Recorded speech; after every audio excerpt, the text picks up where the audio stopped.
Doctor Baba Saheb Ambedkar open university.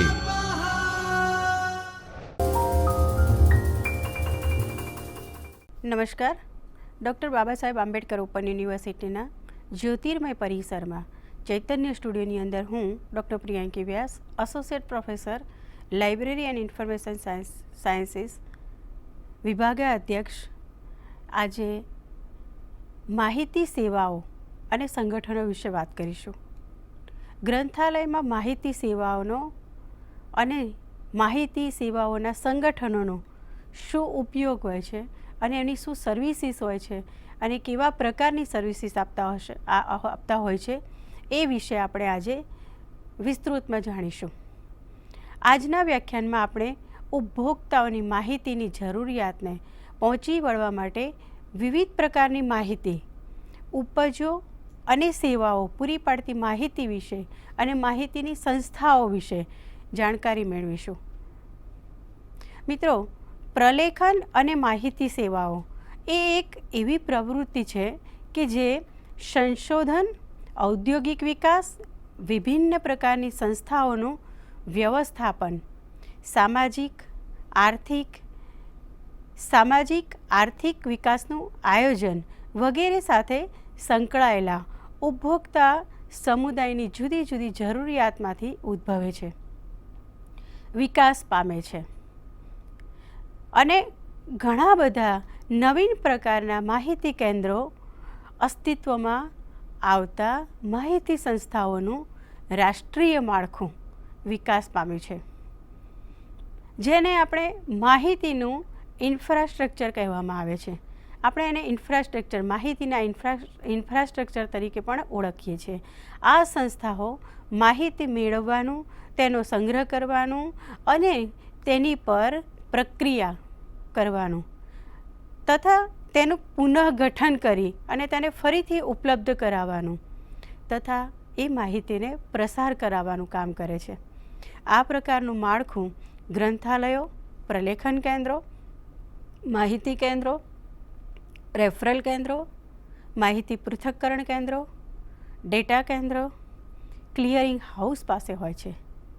દેશની બધી માહિતી વ્યવસ્થાના આ ઘટકો છે અને આ ઘટકો માહિતી અને ઉપભોક્તાની જોડતી કડી તરીકે કામ કરે છે. અહીંયા આપેલી માહિતી એટલે કે પ્રસ્તુત માહિતી એ માહિતી સેવાઓના સંગઠનો અન્વયે સૌપ્રથમ આપણે પ્રલેખન તથા માહિતી કેન્દ્રો અને ડેટાબેઝ વિશેની ચર્ચા કરીશું. મિત્રો, સામાન્યતઃ ગ્રંથાલયો વિવિધ પ્રકારની વાંચન સામગ્રીનો સંગ્રહ કરે છે અને વિદ્વાન વ્યક્તિઓ કે જેમને ખબર જ હોય કે તેમને કઈ માહિતી જોઈએ છે અને તેમને આ વાંચન સામગ્રીનો ઉપયોગ કરવા દેવા માટે પણ તૈયાર કરવામાં આવતા હોય છે. મિત્રો, બીજા વિશ્વયુદ્ધ પછી જ્ઞાન, માહિતી અને પ્રકાશન ક્ષેત્રે વિસ્ફોટ સર્જાયો. પરિણામે માહિતી ઊભી કરવામાં, માહિતી મેળવવામાં તેમજ તેનો ઉપયોગ કરવામાં ઘણી ગૂંચવણો ઊભી થઈ. હવે ઉપભોક્તાઓને સમય હોતો નથી અને માહિતી જોઈતી હોય. ઉપભોક્તાઓના સમયના અભાવે આ બધી જ માહિતી અને સાહિત્યના થોથા ઉથલાવવાની, એમાંથી જાતે કોઈ માહિતી શોધી શકે, મેળવી શકે એવી શક્યતાઓ ઘટતી ગઈ.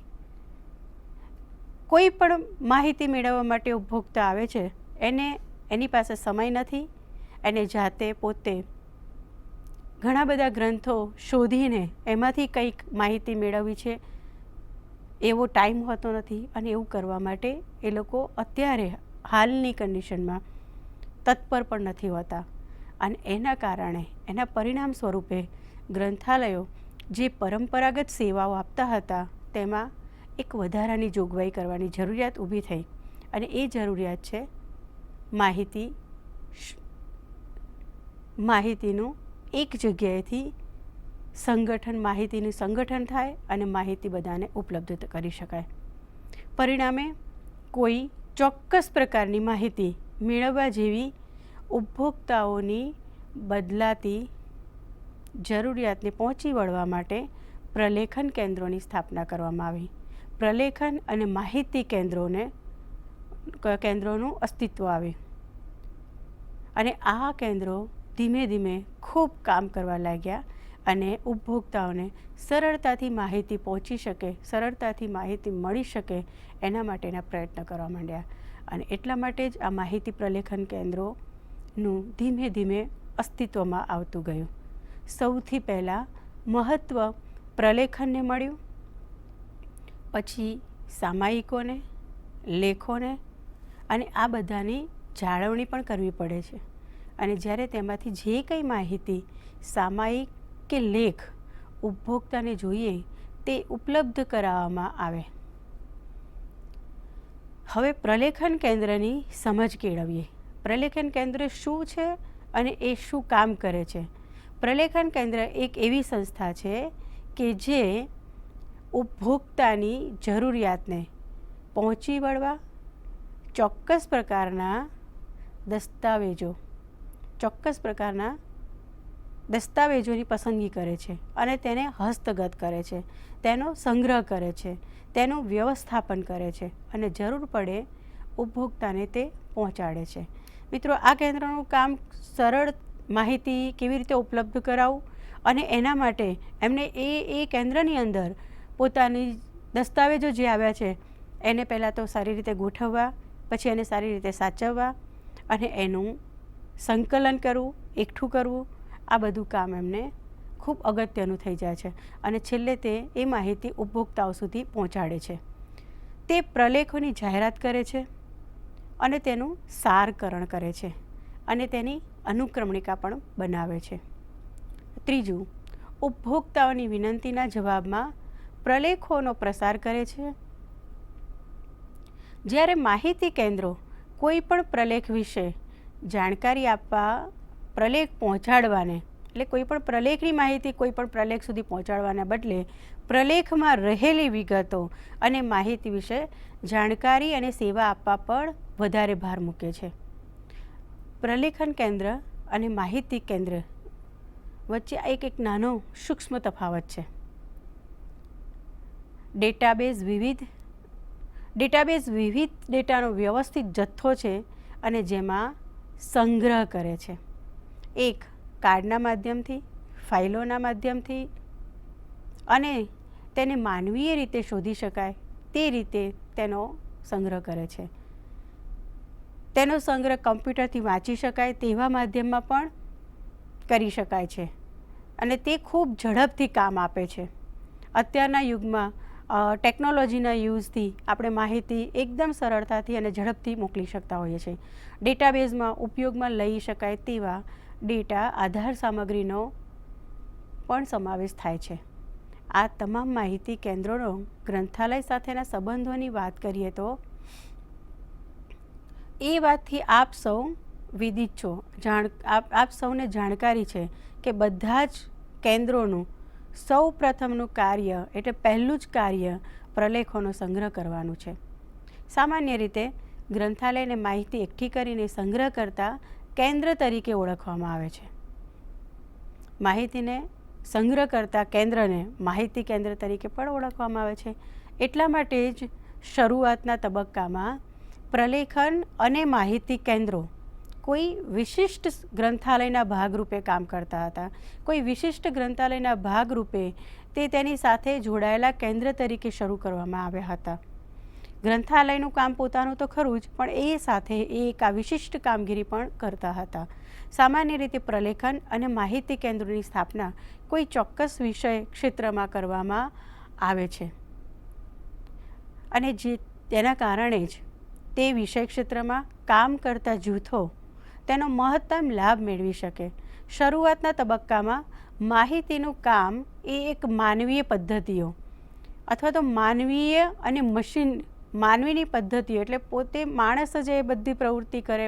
પુસ્તકની સાચવવાની વાત હોય, દસ્તાવેજ સાચવવાની વાત હોય, દસ્તાવેજની ગોઠવણીની વાત હોય કે દસ્તાવેજ ઉપભોક્તા સુધી પહોંચે, તે બધી જ પદ્ધતિ, બધી જ પ્રક્રિયા માનવીય રીતે કરવામાં આવતી અને મશીન સમાન, એ માનવીય અને મશીનની સમાન ભાગીદારીથી કરવામાં આવતું હતું. ક્યાંક ઝેરોક્સ કરવાની હોય કે ક્યાંક એની પ્રિન્ટ કાઢવાની હોય ત્યાં મશીનનો ઉપયોગ કરવામાં આવે, બાકી બધું જ માનવીય અભિગમથી કરવામાં આવતું હતું. અને ત્યારે એક ગ્રંથાલય માટે તેના ઉપભોક્તાને જોઈતી માહિતી મેળવી આપવાનું ખૂબ અગત્યનું કામ રહેતું હતું અને એ કામ જ એમનું મહત્ત્વનું કામ હતું. અને એ કામ ખૂબ સરળ હતું.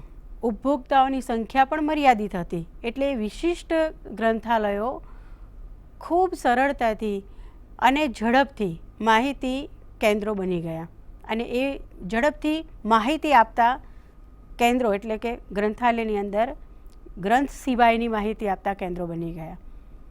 ગ્રંથાલયની સેવાઓ અને પ્રલેખન તથા માહિતી કેન્દ્રોના સંબંધો અંગે જુદા જુદા મત પ્રવર્તે છે. એમાંથી એક મત એ છે કે પ્રલેખન અને માહિતી કેન્દ્રોની સેવાઓ ગ્રંથાલયનો જ એક ભાગ છે, જ્યારે બીજો મત એવું પણ કહે છે કે ગ્રંથાલય સેવાઓ અને પ્રલેખન તથા માહિતી કેન્દ્રો અલગ અલગ અને સ્વતંત્ર રીતે કામ કરે છે.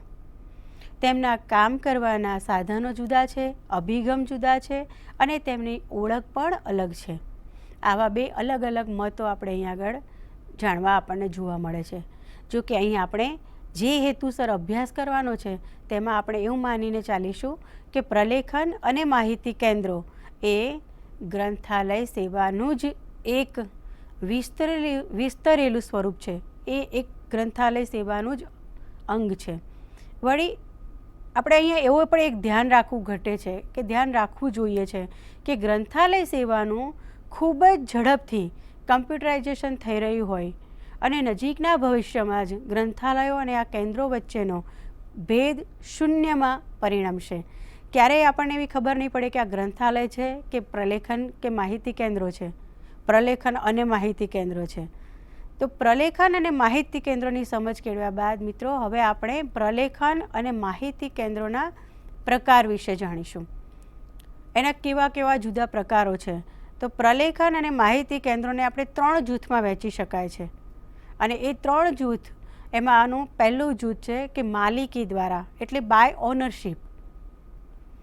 કોઈ માલિક દ્વારા આવા કેન્દ્રો કે જે સરકારી એજન્સીઓ અથવા તો વિદ્વાન સમુદાયો ભેગા થઈને વ્યવસાયિક સંગઠનો કે ખાનગી એજન્સીઓની માલિકી ધરાવતા હોય અને તેમના દ્વારા ફંડ મેળવાતા હોય, તેમના દ્વારા ચલાવાતા હોય તેવા કેન્દ્રોને આપણે માલિકી દ્વારા ચાલતા કેન્દ્રો કહીશું. આવા કેન્દ્રો આર્થિક રીતે ખૂબ સ્વાયત્ત હોતા નથી. સામાન્યતઃ વિકાસશીલ દેશોમાં પ્રલેખન અને માહિતી કેન્દ્રો કોઈને કોઈ સરકારી એજન્સીની સહાયથી જ ચલાવાતા હોય છે અને વિશેષમાં તે વિશિષ્ટ ગ્રંથાલયો સાથે જોડાયેલા હોય છે, જે લોકો માટે ખુલ્લા હોઈ પણ શકે અને ન પણ હોઈ શકે. આપણે એક ઉદાહરણ જોઈએ તો ઉદાહરણ તરીકે INSDOC Indian national scientific documentation centre જે નવી દિલ્હીમાં આવેલું છે. બીજું DESIDOC defence scientific information and documentation centre, એ પણ દિલ્હીમાં આવેલું છે. અને ત્રીજું NIC નેશનલ ઇન્ફોર્મેટિક્સ સેન્ટર નવી દિલ્હી. આ એના મુખ્ય ઉદાહરણો છે. મિત્રો બીજી વાત કરીએ તો અર્ધ જાહેર પ્રલેખન અને માહિતી કેન્દ્રો. આ પ્રકારના કેન્દ્રો કોઈ વિદ્વાન કે વ્યવસાયિક સમુદાય, વેપારી સંગઠન, ઔદ્યોગિક સંસ્થા વગેરે દ્વારા સ્થાપવામાં આવે છે. તેમનું મુખ્ય કામ માતૃ સંસ્થાના જે સંસ્થામાં તે કામ કરતા હોય તે સંસ્થાના સભ્યોની માહિતી જરૂરિયાત પૂરી કરવાનું હોય છે. જો કે અન્ય લોકો માટે પણ તે ઉપલબ્ધ હોય છે. આપણે એના ઉદાહરણ જોઈએ તો ઉદાહરણ તરીકે આપણે એસ્લિબ ઇન્ફોર્મેશન સેન્ટર યુકેમાં છે અને બીજું છે information centre four iron and steel authority of India limited. અને ત્રીજું ઉદાહરણ એક જોઈએ તો R&T સેન્ટર રાંચી. ચોથું ઉદાહરણ છે NICTAS, national information centre for textile and allied subjects, ATIRA, Ahmedabad. મિત્રો, આ આપણે એમના ઉદાહરણની વાત કરી. હવે ત્રીજું માહિતી કેન્દ્રની વાત કરીએ તો ખાનગી પ્રલેખન અને માહિતી કેન્દ્રો. આ પ્રકારના કેન્દ્રો ખાનગી ઔદ્યોગિક સંસ્થાઓ, વ્યવસાયિક કંપનીઓ વગેરેની માલિકીની હોય છે અને કોઈ કંપની દ્વારા એનું સ્થાપન કરવામાં આવ્યું હોય છે અને તેમાં સૌથી પહેલાં માતૃ સંસ્થાના હિત માટેના કાર્યરત હોય છે અને માતૃ સંસ્થાના હિતનું જ કામ કરતા હોય છે. એના આપણે ઉદાહરણ જોઈએ તો Institute for Scientific Information, Philadelphia. બીજું છે information centre Tata Energy Research Institute, નવી દિલ્હી. અને ત્રીજો પ્રકાર જોઈએ તો વિશેષ રસ દ્વારા એટલે કે બાય સ્પેશિયલાઇઝ ઇન્ટરેસ્ટ દ્વારા બનાવવામાં આવતા કેન્દ્રો વિષય ક્ષેત્રે. મિત્રો, વિજ્ઞાન અને સામાજિક વિજ્ઞાન, સામાજિક વિજ્ઞાન, ઇજનેર વિદ્યા અને ટેકનોલોજી જેવા વિષયોને સમર્પિત કેન્દ્રો જેના ઉદાહરણો છે એવા વિશેષ તરીકે આપણે એને જોઈ શકીએ. એના ઉદાહરણ આપણે જોઈએ ઇન્સડોક, નવી દિલ્હી. બીજું છે નાસડોક, નવી દિલ્હી. ત્રીજું છે ઇન્ડિયન મેડલર સેન્ટર, નવી દિલ્હી.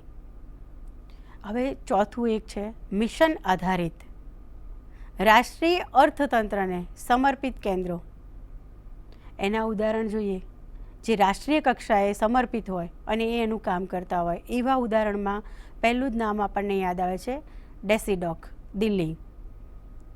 બીજું છે એન્વાયરમેન્ટલ ઇન્ફોર્મેશન સિસ્ટમ, નવી Delhi.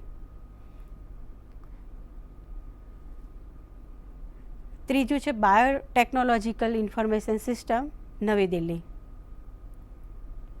Number 4 centre for documentation on rural development, Hyderabad. આ આપણે બધા અલગ અલગ પ્રકારના પ્રલેખોની જોઈ વાત કરી. પ્રલેખોના પ્રકાર પેટન્ટ, માનાંક, વ્યાપારી સાહિત્ય, અનુવાદ વગેરેને સમર્પિત કેન્દ્રો. ઉદાહરણ તરીકે એક પેટન્ટ ઇન્ફોર્મેશન સેન્ટર, નાગપુર.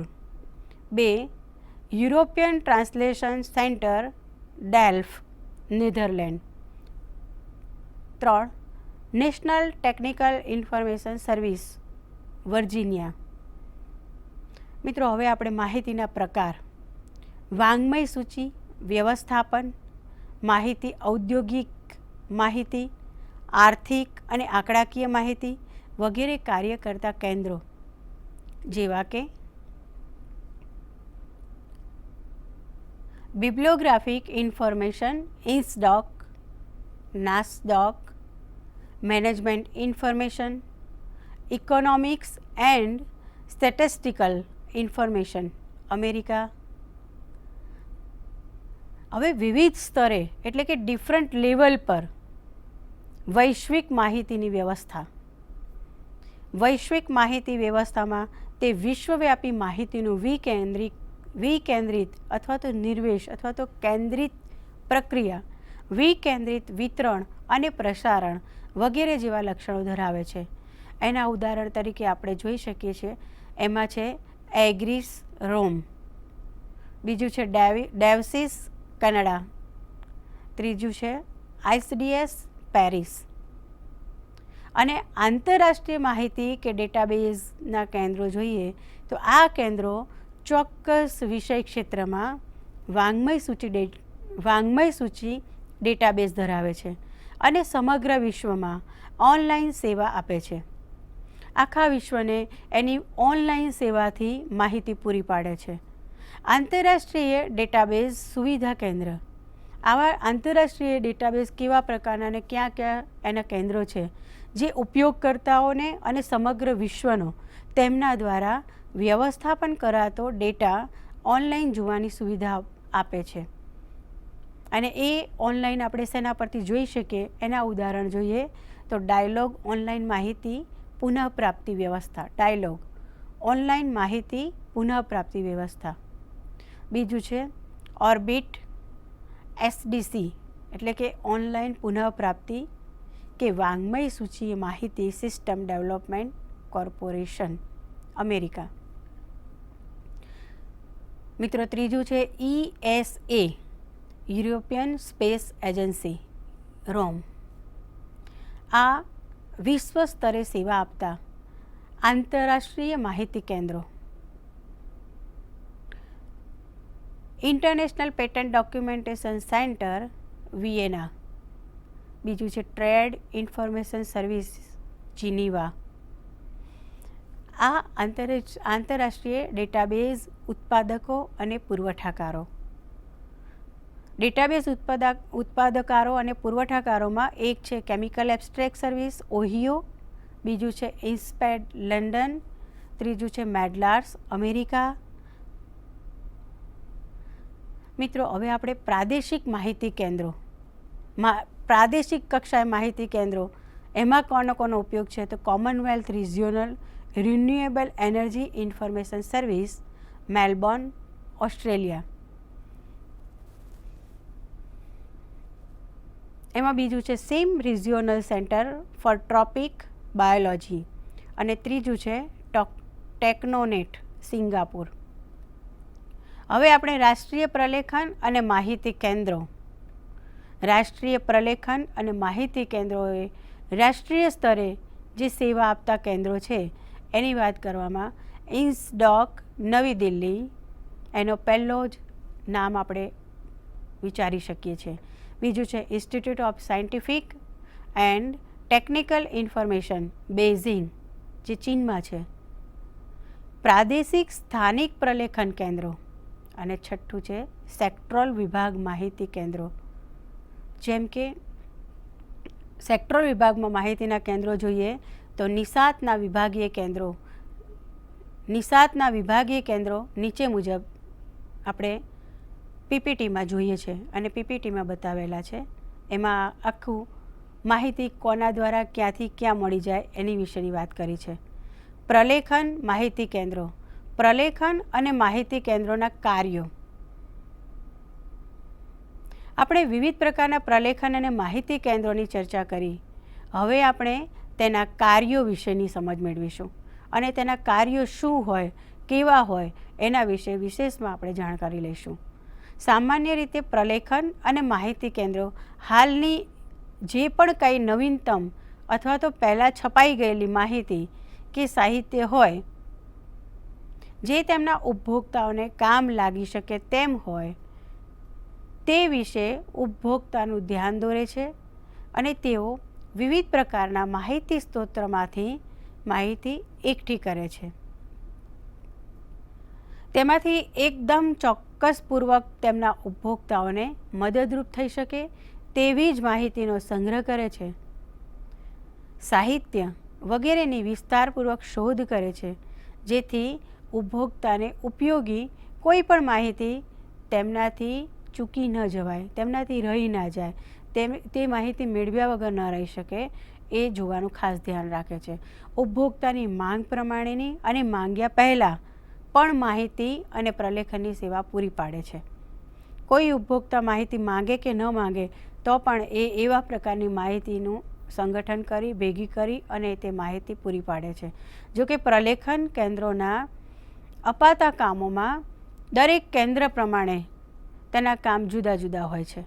દરેક કેન્દ્રનું કામ હોય એ પ્રમાણે એમને કામ સોંપવામાં આવતા હોય છે. દાખલા તરીકે જોઈએ તો સ્થાનિક પ્રલેખન કે માહિતી કેન્દ્રનું કામ તેની પોતાની સંસ્થા દ્વારા થતી પ્રવૃત્તિઓ અને કાર્યક્રમમાં જે કંઈ માહિતીની જરૂર પડે તે ઉપલબ્ધ કરાવવા પૂરતું જ સીમિત હોય છે.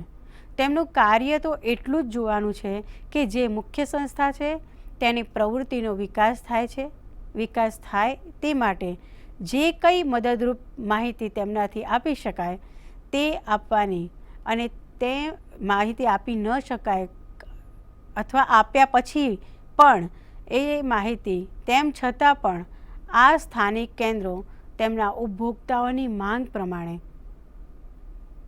અને ઘણીવાર તેમના માગ્યા પહેલાં પણ તેમને કામ લાગી શકે તેવી માહિતી કે મટીરિયલ મેળવે છે અને એ મટીરિયલને માહિતીનું વ્યવસ્થાપન કરે છે અને તેને ઉપભોક્તા સુધી પહોંચાડવાનું કામ કરે છે. તો બીજી બાજુ કોઈ રાષ્ટ્રીય માહિતી કેન્દ્રો પાસે એવી માહિતી એકઠી કરવાની જવાબદારી હોય છે. જો રાષ્ટ્રીય માહિતી કેન્દ્ર હોય તો એ પહેલાં બધી રાષ્ટ્રીય માહિતી એક જગ્યાએ ભેગી કરે, એકઠી કરે અને પછી એને માહિતી કેન્દ્રો સુધી પહોંચાડે છે. સ્થાનિક પ્રલેખન કે માહિતી કેન્દ્રોની પહોંચની બહાર હોય અથવા તો તેમની કક્ષાની બહાર હોય, રાષ્ટ્રીય પ્રલેખન કેન્દ્રો રાષ્ટ્રીય સ્તરે દેશના બધા જ વ્યક્તિઓને આ માહિતી ઉપલબ્ધ કરાવે છે. તેથી એમ કહી શકાય કે પ્રલેખન કે માહિતી કેન્દ્રો માહિતી એકઠી કરવાનું, તેના પર પ્રક્રિયા કરવાનું અને તેનો એક જગ્યાએ સંગ્રહ કરવાનું, પછી એની પુનઃપ્રાપ્તિ કરાવવાનું, પ્રકાશન કે પુનઃ ઉત્પાદન કરવાનું અને તેનું વિતરણ કરવા જેવા બહુ જ મોટા અને જંગી કામો કરે છે. પ્રલેખન અને માહિતી કેન્દ્રોના ઉત્પાદનો અને સેવાઓ. મિત્રો, પ્રલેખન અને માહિતી કેન્દ્રો જે પણ કંઈ કામ કરે છે તેની પાછળનો તેમનો હેતુ માહિતી સેવાઓ અને ઉત્પાદનો ઉપલબ્ધ કરાવવાનો હોય છે. માહિતીના ઉત્પાદનો એટલે કે ઉપભોક્તાઓને જે સ્વરૂપે માહિતીનું પેકેજ જોઈતું હોય, જે સ્વરૂપે તેમને માહિતી જોઈતી હોય તે જ સ્વરૂપે તેને પહોંચાડવું. અને જ્યારે માહિતી સેવાઓ એટલે કોઈ ઉપભોક્તાની ચોક્કસ જરૂરિયાતને ધ્યાન રાખી, ચોક્કસ જરૂરિયાતને સમજી અને તેને પહોંચાડવી. પછી તેની માંગ પ્રમાણે પણ હોઈ શકે અથવા તો અગાઉથી પૂરી પડાયેલી પણ હોઈ શકે. આમ તો માહિતીના આ ઉત્પાદનો અને સેવાઓ એકબીજા સાથે જોડાયેલા છે અને ઘણીવાર તેમનો સાથે ઉપયોગ કરવામાં આવે છે. માહિતી સેવાઓને આપણે અહીં માંગ્યા પ્રમાણેની સેવાઓ અને અગાઉથી અપાતી સેવાઓ એમ બે પ્રકારમાં મુખ્યત્વે વહેંચી શકીએ છીએ અને આપણે એને બે પ્રકારમાં અગત્યની માહિતી તરીકે ઓળખી શકીએ છીએ. પ્રત્યુત્તરાત્મક સેવાઓ એટલે રિસ્પોન્સિવ સર્વિસીસ. કોઈ ઉપભોક્તા દ્વારા પૂછપરછનો જવાબ આપવો. બીજી છે રેફરલ સેવાઓ એટલે કે નિર્દેશ સેવાઓ. ત્રીજી છે ગ્રંથ સૂચિનું સંપાદન. ચોથું છે દસ્તાવેજ બેકઅપ સેવા, પ્રલેખોની પુનઃપ્રાપ્તિ સેવા. બેકઅપ એટલે કોઈ પણ પ્રલેખ હોય એને ફરીથી આપણે પુનઃપ્રાપ્ત કરવો અને એ સેવા આપવી તે. અનુવાદ સેવાઓ. અહીંયા આપણે અપેક્ષિત સેવાઓની વાત કરીએ તો અદ્યતન અવબોધન સેવા અને ઉત્પાદનો. એમાં પસંદગીયુક્ત માહિતી પ્રસારણ સેવા એટલે કે SDI, સાર સંક્ષેપો વગેરે તૈયાર કરવા. ત્રીજું છે ડિરેક્ટરી, હેન્ડબુક વગેરેનું સંપાદન, એડહોક ગ્રંથ સૂચિનું સંકલન, પ્રગતિનો અહેવાલ બનાવો. આ બધા એના અગત્યના પ્રકારો છે. પ્રલેખન અને માહિતી કેન્દ્રોના કાર્યો જાણ્યા બાદ સ્વાભાવિકપણે આપણા દેશની પ્રલેખન અને સંસ્થાઓ અને માહિતી કેન્દ્રોની માહિતી મેળવવાની જિજ્ઞાસા થાય. તો મિત્રો, આપણે માહિતી કેન્દ્રોની માહિતી અને માહિતી સંસ્થાઓમાંથી માહિતી કેન્દ્રોની માહિતી મેળવવાની કેવી રીતે થાય એ આપણે આના પછીના બીજા લેક્ચરમાં આપણે જાણીશું અને જોઈશું. આજે આપણે અહીંયા જ આપણી માહિતી સેવાઓ અને માહિતીનું સંગઠન અને માહિતીને કેવી રીતે કયા કેન્દ્રોમાં, પ્રલેખન કેન્દ્રો, માહિતી કેન્દ્રો શું છે એ વિશે જાણ્યું છે અને એના વિશે ચર્ચા કરી છે. તો મિત્રો, હવે પછી મળીશું ત્યારે આપણે માહિતી કેન્દ્રોની માહિતી મેળવવા કઈ સંસ્થાઓનો ઉપયોગ કરવો જોઈએ એના વિશે વાત કરીશું. નમસ્કાર. સ્વાધ્યાયઃ પરમં તપ